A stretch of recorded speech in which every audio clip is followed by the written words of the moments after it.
Welcome to SportsBeat KC, the Chiefs podcast by the Kansas City Star and YouTube program. I'm Blair Kirchhoff. I'm here with Star columnist Vahe Gregorian and beat writer Jesse Newell. And this is the best conversation about the Chiefs in all of sports. I'm biased, of course, but this is a great conversation. And I know it's a good conversation because I'm going to take you back to the game on Sunday night against the Chargers. Chiefs, of course, win that game 19-17, but I believe it was early in the third quarter when the Chargers had driven for a touchdown to make it 13-7. And Jesse turns to us and says, almost stifling a yawn, well, they're going to lose the lead, and then somehow they'll find a way to win. I don't believe Jesse called the doink field goal, or at least not off the left upright. But talk about knowing your team. Jesse had it pegged. And I want to correct you, Blair. Actually, it was 13-0 at the time. Oh, sorry. It was before they had scored. They must have been driving. And I was wrong, too. I said it's going to be 14-13 here at the start of the fourth quarter. And instead, it was like 5 minutes to go in the third quarter. So this Chiefs team has a pattern. I don't know if everybody out there has noticed it, but a pattern that seems to repeat itself week after week after week. But I'm sure we'll get to this, guys. Like the fact that they've ended up 12-1 and a couple games up in the race, and potentially a team that's played so many games here in the last few years could get the bye week and not have many games to even play after Christmas in preparation for the playoffs. That could end up being a really big thing. Yeah, the only thing I just quick chime in with that is that basically we've watched exactly the same game for the first 59 minutes and 30 seconds every week. And then, hijinks ensue. I mean, it's just crazy. And the catalog, I got thinking about this the other day, the catalog is ever expanding somehow on those last plays. I mean, there's got to be a few ways they haven't won yet. We haven't seen the McDuffie pick six that I predicted weeks ago hasn't happened yet. That was going to be with the Bills. I guess they're saving that for the postseason. But they are coming down to precious few things that are even feasible last ways to win, because they've gone beyond our imagination, and now they're duplicating things, as Sam reminded us late the other night with the doink for a key AFC West win to in this case actually clinch the AFC West. Well, I keep waiting for a Hail Mary. I can't remember. Someone who's better versed in Chiefs history will have to remind me if the Chiefs have ever won a game on a Hail Mary on the final play. I don't recall that. Certainly not in the time I've been covering the Chiefs and the time I've been living here. I just don't remember them winning on a final play, or losing for that matter, on a final play Hail Mary. I suspect it's happened. Somebody remind me, put in the comments for us if you can tell us the last time the Chiefs won on a Hail Mary. By the way, to that point, Blair, as you thought about the actual other side of that, which is, the other team pulling off something like that. Sensei Jesse also, I think, kind of made the point as that field goal was going up, that at some point this is going to go the other way. And that point was pretty close as it was soaring towards that left upright. Couple of inches, maybe. So even a snapper, James Winchester, said, it was a little bit damp. It was kind of misty out there. He thought maybe that helped. You know what I mean? Maybe another day that ball hits the upright and goes, I want to come back this direction. Instead, it kind of squeaked its way through. So Mother Nature may be helping the Chiefs, the barometric pressure, whatever we want to talk about here. But yes, even going to that final field goal, guys, it was almost sort of like, well, the Chiefs found a way to do it again, but this one didn't really have the zaniness to it. This was just, Mahomes being Mahomes and coming up with a couple third down plays, and then they saved the zany for the end. Speaking of zany, just a footnote. I wish we had a little bit of a recording of the sound in the press box in such moments, because really typically there's a good bit of decorum in there. And I wouldn't say anything was outlandish, but a friend of mine who was in town and isn't often at Chiefs games remarked that he felt he heard a lot of laughter in the press box as that happened. And I think if that was just a one-time thing, that laughter wouldn't have been really that notable. It'd be like, uh-huh. But I think it's a sort of cumulative thing by now, the sort of bemusement about those final plays. I mean, that's at least in my mind. I mean, I just remember kind of just shaking my head and kind of chortling and probably looked left and looked right at you guys. It was just like, okay, of course. Yeah. So that made it 15 straight victories by one score or less. That means 8 points or fewer. The last time the Chiefs lost a game by one score or less was the Christmas Day game against the Raiders last season. And that brought their losing streak in such games to 4. They had lost their previous 4 games of one score or less.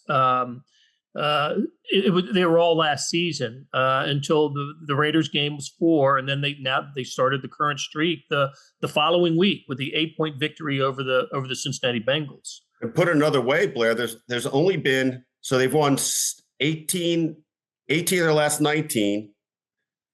I think that, well, the math adds up. It's only 3 times in these last 18 wins that they've won by more than one score.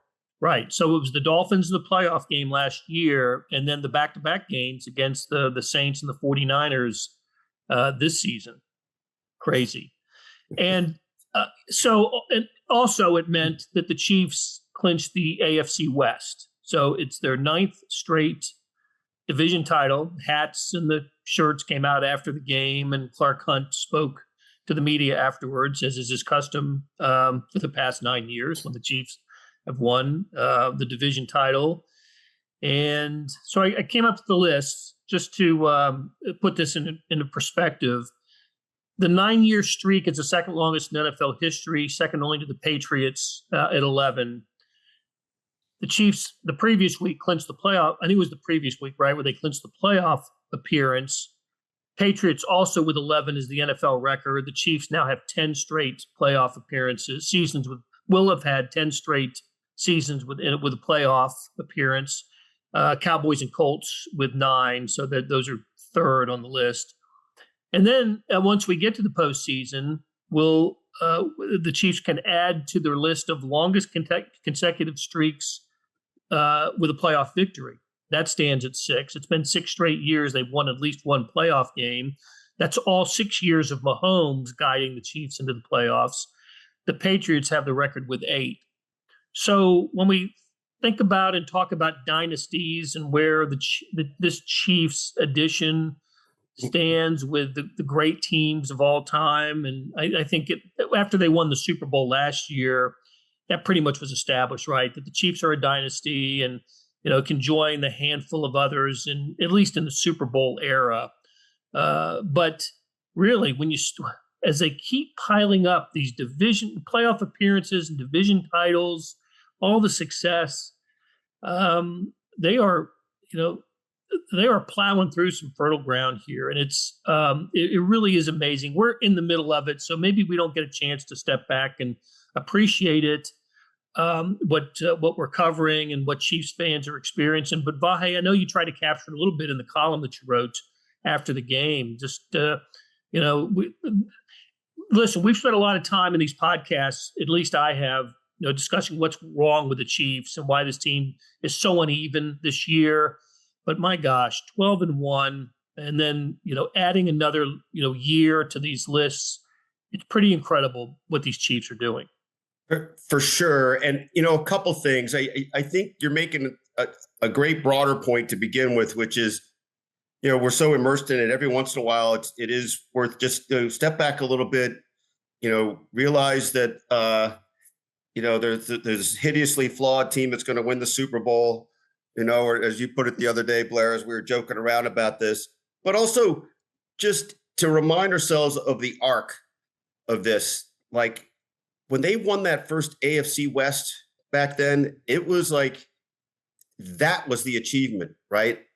They won the AFC West, and it really did prove to be kind of a portal to what started happening, albeit in baby steps at first, right? They finally won a postseason game after that, but then they lost a couple more. And then, of course, Patrick Mahomes and everything changed. But But I think another thing, I didn't quite have enough time to do the research I wanted to do late that night, but it's not just that they're making a chew toy of the AFC West. That is really a pillar and building block of where everything else goes. And they've had certainly their share of blowouts over the years over a lot of the AFC West teams, but mostly these games are the prototype of what their formula is now. They find a way to win. And I think that's not just incidental. I think that's related a little bit to kind of the culture they've cultivated and who they are more broadly, and that they always have that as the baseline. Yep, absolutely.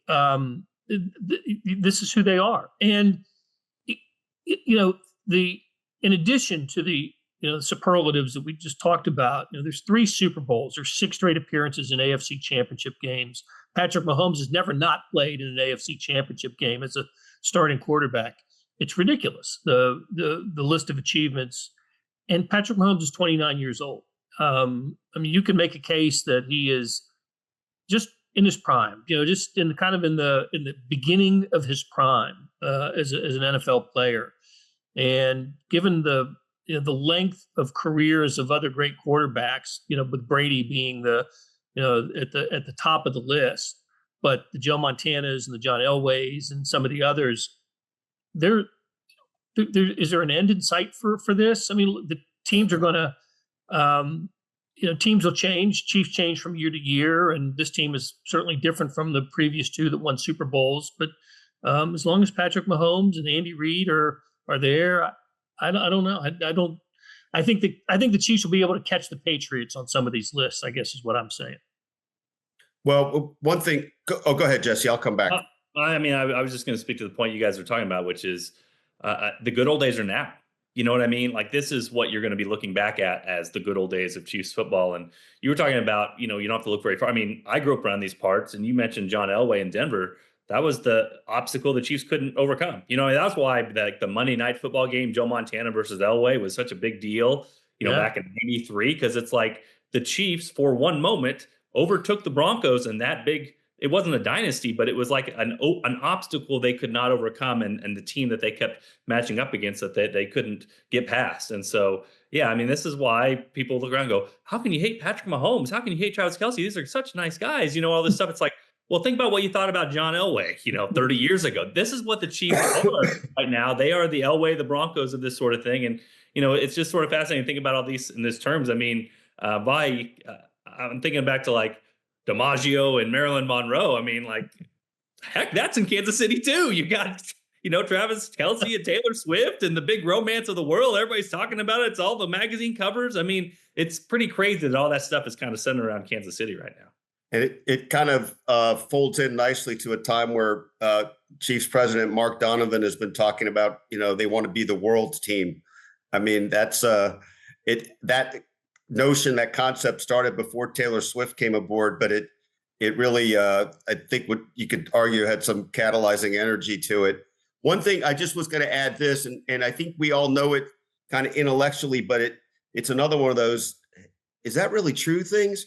So before Patrick Mahomes, they'd won 1 playoff game in 25 years, basically, or maybe it was 24. It was less than that. It was like 93 when they got to the AFC Championship game, and then they lost 8 straight. Starting with the AFC Championship game, they lost 8 straight playoff games to tie an NFL record, and I think that stretch went for 21 or 22 years until they beat the Texans in Houston. Remember that, the 30-0 game.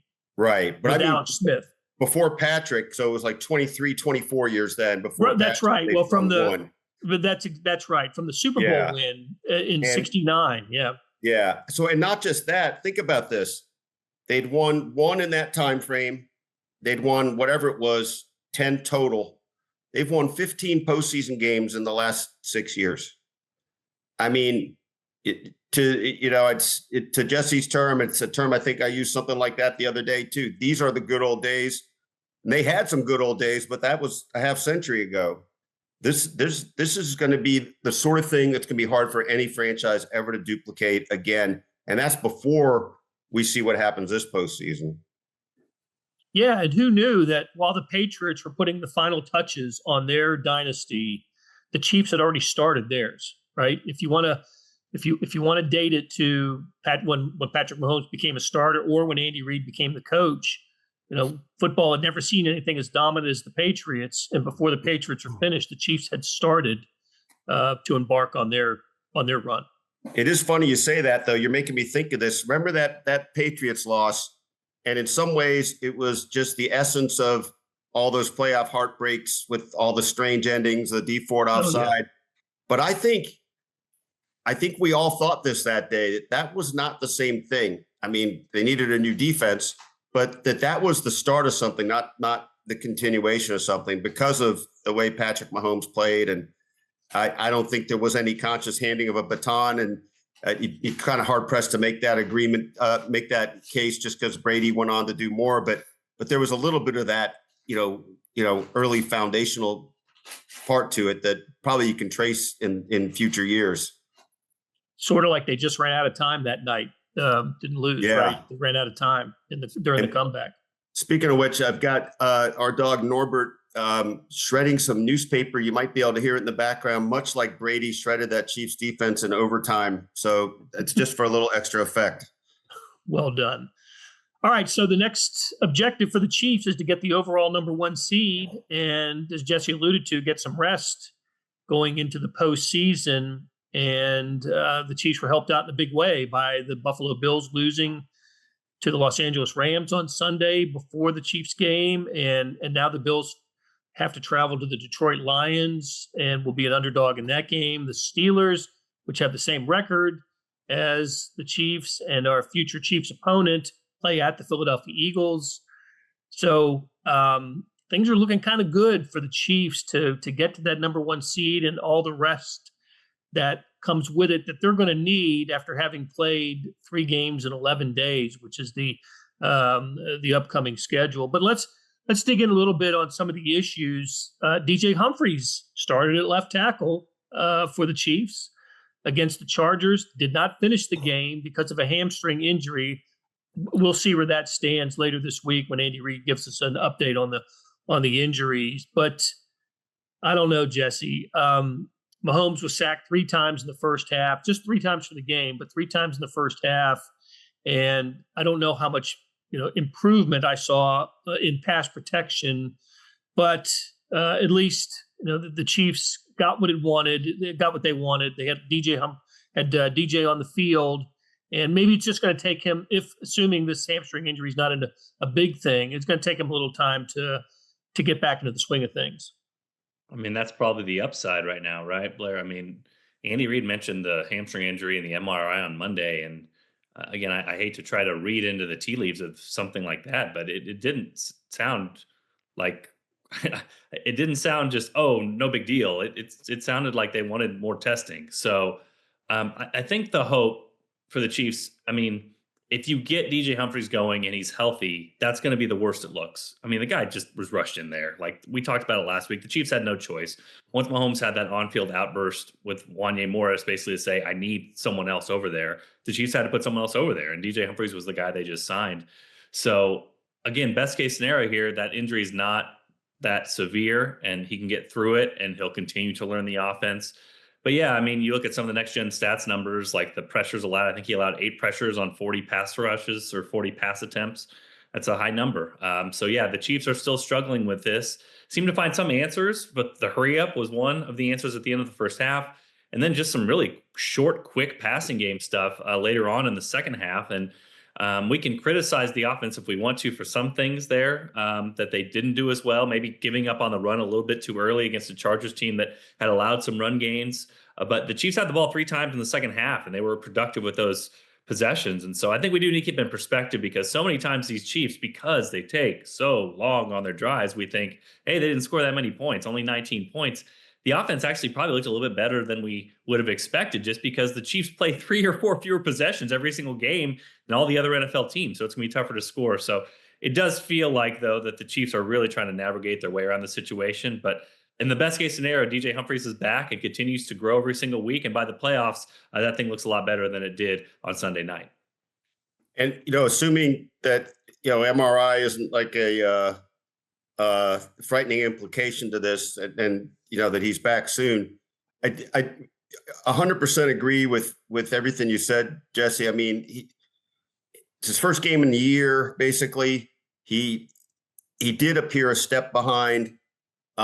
He did whiff a couple times, but I'm sure literally a lot of that is muscle memory. But also, we've talked about this concept a lot about hesitance when you're not quite sure what you're supposed to do. Now, maybe most of the time he did know what he was supposed to do, but I saw at least twice, I think they were both on the first drive, where after the huddle, Patrick went up to him as they were going to the line of scrimmage, and DJ was kind of looking back to Patrick like, well, what am I doing here? And that's not to mock him. It's just that's how it's going to be. So I think all those combined to make it look, not great, but also, worth remembering at pretty early stages of a guy that they're kind of desperate to have succeed. We can talk about one positive thing, guys. This would have been the storyline if they had failed. Wanya Morris had to go in for him on that last drive and did well. So I think earlier in the year, we wondered how Kingsley was going to respond. Kingsley was the guy from training camp. Kingsley had some early struggles, and then he didn't respond well. We talked about this. He had some mental issues getting in there. He completely whiffed on guys. Wanya last week, after his bad game, Sam McDowell could talk to it, our colleague here at the Star, where he stood up there and I watched him interview Wanya, took every question, said he was going to come back, going to get better. And by all indications, that game, he took that to heart. He used that week to get better and was good on those limited snaps he was in. And the Chiefs drove down the field and got the field goal with the guy at left tackle that nobody trusted other than basically Wanya. So that might be the best development out of this, especially if this Humphreys thing is more severe. I hate to talk about it on a podcast like this because I'm sure we'll know the answer by Wednesday when most of these people are listening. But I do think that was a positive sign, because we have seen earlier this year when a left tackle has a failure and then hasn't responded well to it, it put the Chiefs in a bind. This one, in a small sample, they had a left tackle who had a failure and then responded well the next week. And so we'll see if they have to rely on him more down the stretch. If so, I think they'll go back to Wanya and see how he can do in that position.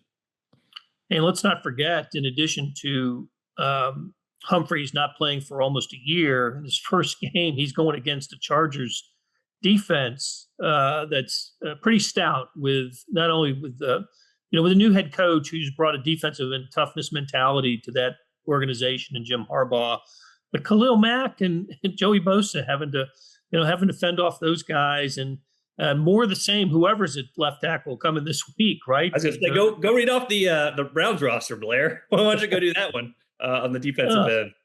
And then the Steelers, after a couple weeks after that, it's ridiculous the amount of defensive and edge rush talent that the Chiefs tackles have had to go up against this season.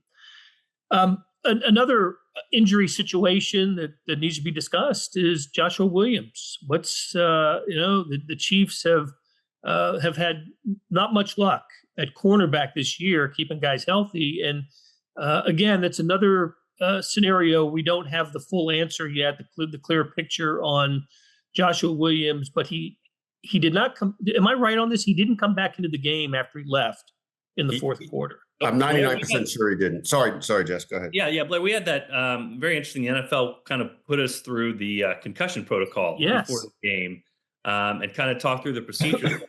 And so after having done that, I mean, I'm pretty confident that's what it was, because you look at the signs here. He goes in the tent. He doesn't return to the game. They showed him in the tunnel on the Sunday Night Football broadcast with one of the security guys, Ryan, taking his helmet away from him. And then Andy said he was doing better in the facility on Monday. So we didn't get an official concussion diagnosis, but it sounds like it is. The good news for the Chiefs is if he is doing better Monday, like Andy Reid said, that there's a chance that he would be back in Sunday's game. And this isn't the start of their short weeks where there'd be basically no chance for him to get back. But it does speak to the Chiefs and where they're at cornerback. One of the NFL Next Gen stats that is very interesting, will be one to track, is the Chiefs played 22% man coverage, according to their numbers, against the Chargers. It was the lowest mark of the season. And we know Steve Spagnuolo loves to play man, loves to press, loves to be aggressive. And there was an article earlier in the week about how the Chargers cannot figure out man coverage. Like every team needs to man them up because their receivers can't get open. The Chiefs played almost no man. And so I think you are starting to see an evolution defensively from Steve Spagnuolo with the limited pieces he has, or at least the guys he doesn't trust as much, to say, hey, I'm not going to get burned by these long passes anymore, or trusting these guys on an island. I got to play a little bit more conservative. I think it's taken the Chiefs a little bit out of what they are good at and what they normally do. Jesse, go ahead, Blair. No, go ahead, Vahe. No, just this, and maybe you're going to take us on this anyway, but as you spoke about that, about the plausibility of Joshua Williams returning or not, and because this is not yet one of the short weeks, it is a really strange stretch we're about to go through. I mean, 3 games in 10 days, or is it 11, depending on how you do the math, I guess. But that is some really wacky stuff. And I bring it up just because of the point you just made. If we were talking about a Saturday game into a Wednesday game, no chance. Maybe even a Sunday game to a Saturday game, no chance. I don't know, or less chance. But I do not expect the Chiefs to be very candid about this with us, just because it would possibly betray some strategic thoughts. But don't they have to have some load management considerations as they approach this, and in terms of how much everybody goes each game? And I realize you got to win, you got to play to win, but doesn't that have to affect some kind of management of these games? I don't know. And here's the question, because now they put themselves in a position, they could clinch this whole thing against Pittsburgh. So what if you just push these guys and get through this stretch and win those games, and you don't have to worry about Denver? And then all of a sudden, I mean, let's do some math here, guys. So they play the Steelers on Christmas, then they have a week and a half off, and they would play the Broncos. We don't know yet, either Saturday or Sunday, or January 4th or 5th. Potentially could get the bye week after that. So that'd be the 12th. And then potentially have their first playoff game, like the 19th? So if you can push through this and get these wins you need and clinch this thing against the Steelers, which is possible, I mean, you have a whole lot of time to rest up and do what you needed to do. But to your point, Vahe, yeah, this has got to almost be, it probably is unprecedented in NFL history to have this many games in this short a time period. So, yeah, whether that's maybe sitting Chris Jones an extra drive in the first half, or those sorts of guys, or just kind of thinking big picture to try to keep guys healthy, I don't know. But the point is that, like, these games are really important for the Chiefs. So it's going to be hard for them to just completely put their foot off the gas, especially with how they've been playing. They're not winning all these games by 30 points. They're winning them all by 2 when a kick goes off the upright. So yeah, it's a tricky thing to navigate, but I'm sure that's going to be a conversation in the Chiefs facility of exactly how to do that. The thing is, there's a light at the end of the tunnel if they can win these next 3 games, because then they can have that thing all clinched and locked up, and they can basically treat the last month of the season exactly how they want to. Well, I'll go one better. If the Steelers and the Bills lose games in which they are underdogs this weekend, they'll each have 4 losses. If the Chiefs win their next 2, Cleveland and Texas, they'll clinch it with the Texans, or in Houston, they'll clinch it with the Texans win. The worst they can be at that point is 14-3 if they win their next 2. The Chiefs could have it clinched before Christmas Day. How crazy would that be? I mean, that would be unbelievable for the Chiefs to have all these things happen to them in the season, and then basically have a whole month to play with at the end. Okay, you want to put Hollywood Brown in and have him tinker with Mahomes? You want to have DJ Humphries play left tackle and get integrated? Do you want to sit Mahomes for the second half? I mean, you could the world's your oyster then. And not only that, you lost your game against the Bills, so you're not chasing an undefeated season either. So it's a lot of things on the table there, but that might be a future discussion if the Chiefs continue with their voodoo magic at the end of games. All right, let's just a couple of notes here as we exit. We spoke of the Joshua Williams injury, and the Chiefs went out and brought back Steven Nelson out of retirement. Nelson was with the Chiefs. Chiefs drafted him in 2015 in the 3rd round. Was with the Chiefs through 2018. Didn't part on the friendliest of terms, as I recall. But there's a need, and the Chiefs looking to build depth, and so they signed Steven Nelson to the practice squad, something to keep an eye on. I thought it was interesting that Justin Reed handled the kickoff duties. Andy Reid told us this week that it just wanted to get the stronger leg. I guess Matthew Wright's good enough to kick 50-yard field goals, but Justin Reed's got a little bit of a stronger leg, and the Chiefs got what they wanted out of it. And how about Nikko Remigio back? Not back. He made his NFL debut, a training camp favorite. We love our training camp favorites. Nikko Remigio did a nice job returning kicks for the Chiefs against the LA Chargers. Bound and determined, as we noted while it was happening. Maybe a couple where you might have decided I don't really have to run this, but it's good on him. Yeah, he gave the Chiefs some juice. I mean, that's important. Like when you're winning these games by this margin, those slight things add up. And look, McColl's fine in that role. He'll catch it. He'll get upfield. He'll do what he does. But I think Nikko played with a little bit more sense of like, this is my NFL shot. And that gave the Chiefs some life on a day when, again, they needed the small margins to go their way. And McCole Hardman's on the IR, so we'll have Remigio returning punts and kicks for the next few weeks for the Chiefs. So, okay, great conversation. Like I told you, by Vahe Gregorian and Jesse Newell. Thanks a lot, guys, and we'll do it again next week.